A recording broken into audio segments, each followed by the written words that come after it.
have a few questions for my colleagues.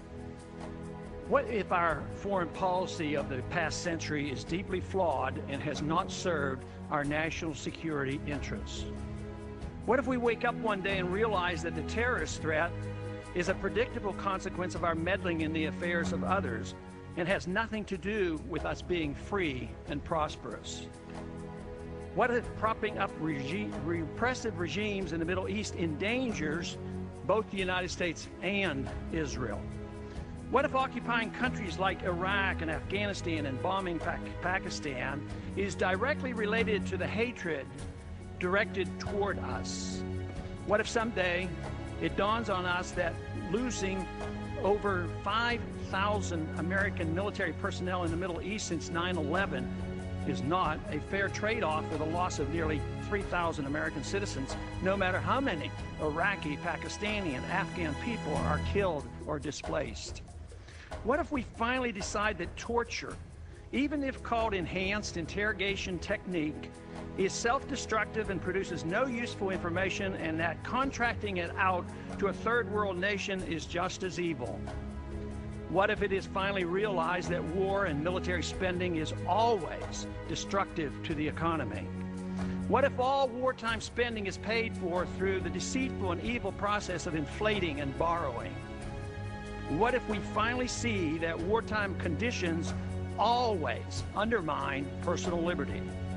What if conservatives who preach small government wake up and realize that our interventionist foreign policy provides the greatest incentive to expand the government?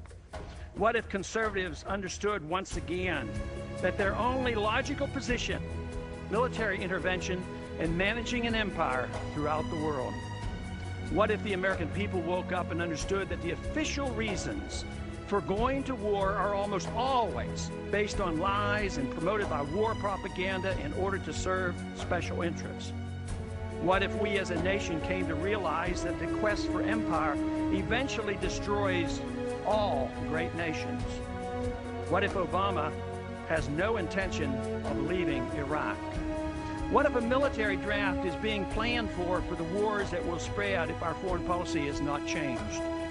What if the American people learn the truth, that our foreign policy has nothing to do with national security, that it never changes from one administration to the next? What if war and preparation for war is a racket serving the special interests? What if President Obama is completely wrong about Afghanistan and turns out worse than Iraq and Vietnam put together? What if Christianity actually teaches peace and not preventive wars of aggression? What if diplomacy is found to be superior to bombs and bribes in protecting America? What happens if my concerns are completely unfounded? Nothing. But what happens if my concerns are justified and ignored? Nothing good.